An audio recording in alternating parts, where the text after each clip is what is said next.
Stephen, Natasha Diddy's ex-girlfriend for hire going under the pseudonym Jane was on the hot seat today under cross-examination, providing more details about her business and sex relationship with Diddy and really getting into her jealousy that Diddy was showing a lot of attention and going public with rapper Young Miami. The fuck, like he called, we used to kick it on the telephone and after the maze. Right. And the nigga be like, matter of fact, they sent me the girl pictures, like pictures of this girl, like, not the that y'all saw. Hey, baby, we had a great time. Stay in the light. It's all good. Get your rest. You are the crack pipe.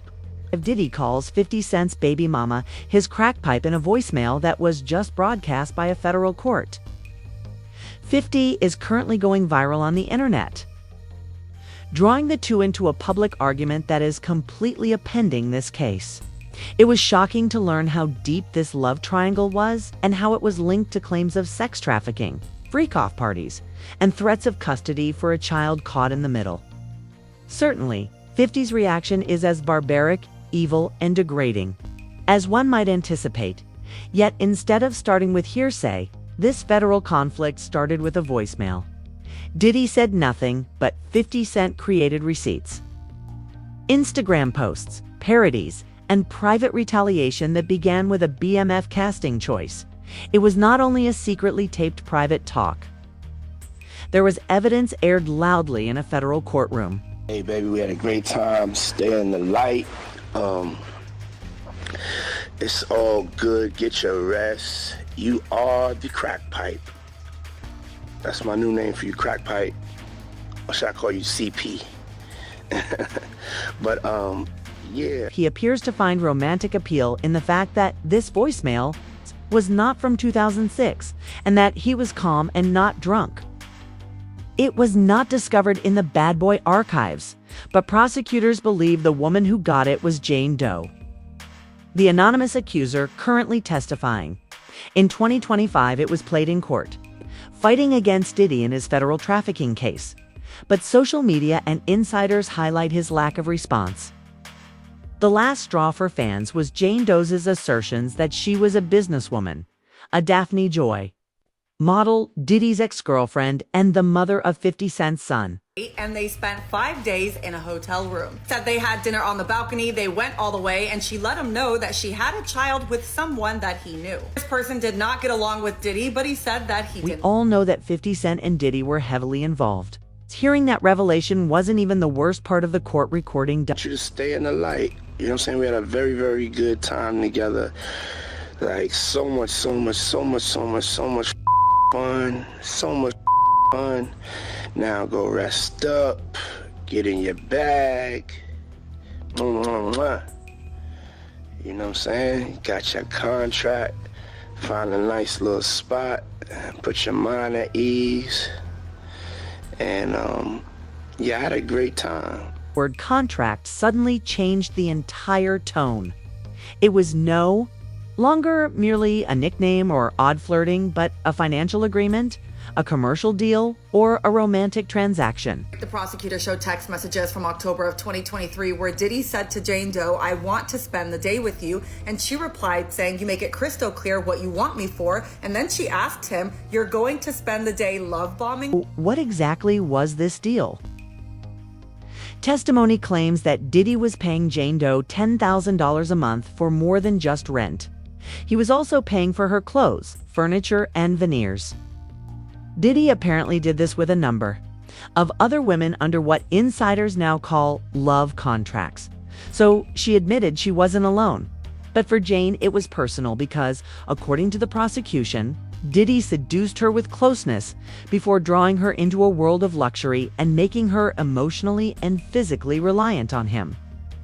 The closer she leaned in, the more twisted it became. Jane Doe calls Diddy a fuck and says she believes he has bi-curiosity. After the short break, Teeny Garagos asked Jane Doe if she was willingly participating in these hotel nights. She said while no one physically forced her at the time, she was a willing participant, saying, "I felt I had to keep the relationship." She also said that the most affection she would receive from Diddy were on these nights and that she liked the parts when it was just him and She claimed in court filings that she was compelled to go to drug-related parties, sex-filled hotel nights, and sometimes scheduled non-emergent evenings with male escorts. Went for 24 hours. Yeah, you always wanted to set some up. So now you got the opportunity. So set some up for tomorrow night. That last vision we had was Dawn and ATL. See you put it together, baby. She allegedly received a text from Diddy that read, "You've got me on my job. It will never work like that over here."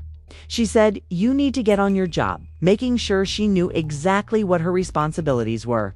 "You've given me no other option. I'm taking care of you," he said. Her statement, "I am trying to be clear.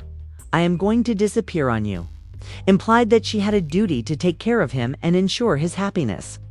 After a freak-off went wrong, he allegedly cautioned her again, adding, "Watch the roof over your head with that beautiful smile, and I don't want to do anything about it if it's still an issue." She persisted in spite of everything until the courts made her speak. During cross-examination, Jane Doe was asked bluntly, "You gladly received designer purses?" in case the illusion faltered. To which Jane said, "No, I have trauma." Jaros asked, "Are you aware of what a Bottega bag is?" Then Jane stated, "I'm sure you have one." Garagos asked the same question again. "How much does one cost? How much does my body cost?"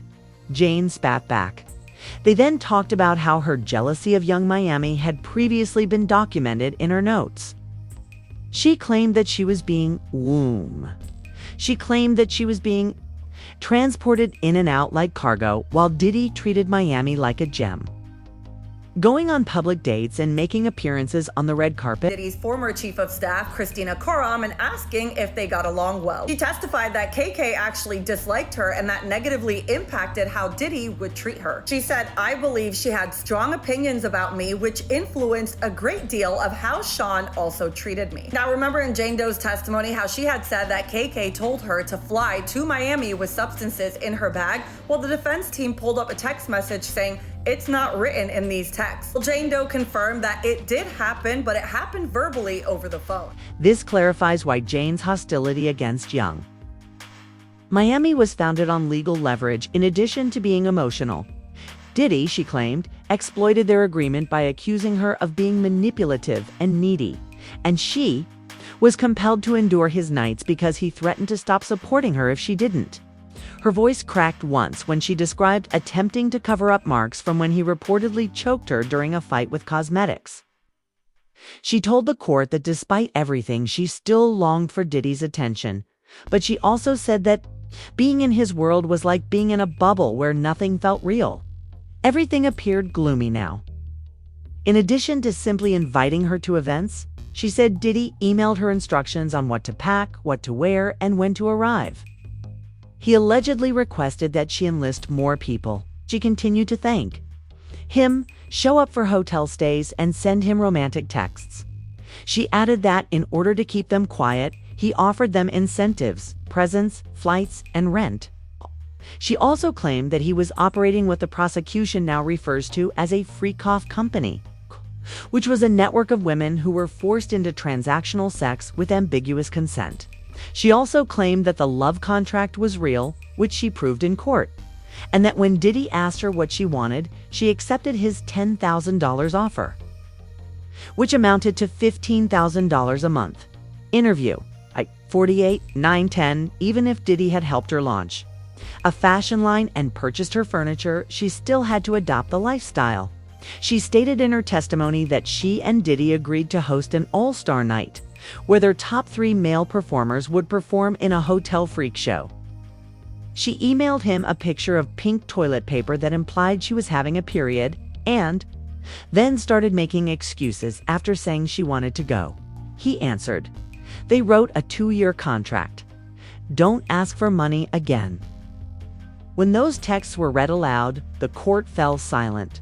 So 50 Cent didn't hesitate when this commotion broke out in the courtroom. This is due to the fact that there was a designer bag for every heartbreaking tale, a money transfer for every violent incident, and a suite and a contract for every freak-off night. Therefore, rather than whether Diddy had too much power, The question was whether Jane was a victim or Diddy's favorite toy. He went crazy when he saw the news. He set up Instagram, posted a selfie of Daphne Joy, and captioned it with the years.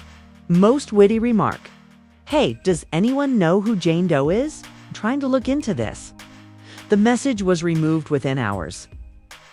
Despite the fact that screenshots of it went viral on TMZ and several hip-hop blogs, the conclusion seemed obvious. 50 was exposing her on the largest stage by utilizing her own words, not just making fun of her during a federal trial.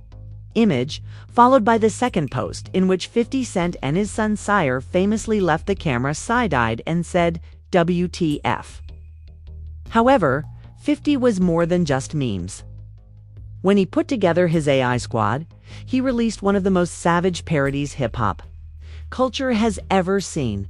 Freak Off Family Matters is a parody of the iconic sitcom opening, with Diddy, Cassie, Daphne, Young Miami, and all the other names associated with the Freak Off claims dancing to the tune.